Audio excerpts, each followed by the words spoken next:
Alright, practice problem 5.12 says calculate delta H for the reaction, okay, where you have nitric oxide plus O gives you NO2, okay, and you're given the following chemical equations and their respective enthalpy changes. Alright, so what we need to do is figure out what's going to cancel out and how we're going to swap things around, okay. So if we look at the first equation, okay, so here, okay, we see that we still have NO over here, we have NO over here, so that looks right. Okay, we have NO2 over here, we have NO2 over there. So that equation doesn't need to be swapped. Then we just got to look at the oxygens and how those are going to cancel so that we're left with just oxygen. But we can see that we have O on the right side, but O needs to be on the left side. And so we know that we need to swap this third equation. Okay. Well, then we need the O2 and O3 to cancel. So right now we have O2 over here on the left, but if we swap the bottom equation, we need this O2 to be on the opposite as well. So then we also need to swap this equation.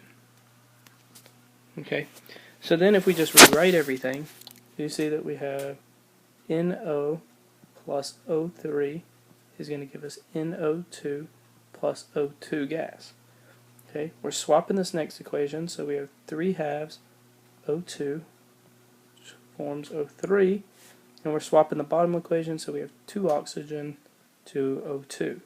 So now if we cancel out what's opposite of one another, okay, so we have a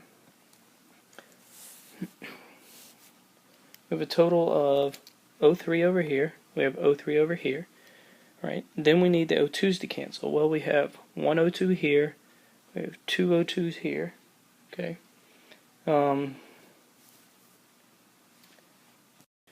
And you'll notice that we still have 3/2 over here. And so we actually also need to go ahead and divide this bottom equation by 2. Okay, so if we divide that by 2, alright, so then we'll get oxygen gives us 1/2 O2. Okay, so now this oxygen is going to cancel with the 3/2.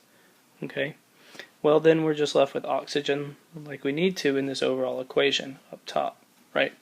So at this point, if we think about the delta H values for each of these reactions, okay, and do exactly the same thing, right? So the first one, we have a delta H of minus 198.9, right? Here.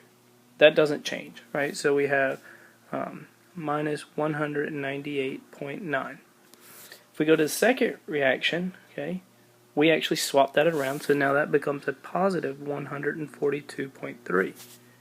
And if we look at this bottom one, okay, we basically swap that around, so that's a negative, but we also divide it by 2, okay, and so that ends up becoming minus 247.5. So all we did was take this 495, we swap and divide by 2, okay, so then we just add up this total and we get that we have a minus 304.1 kilojoules.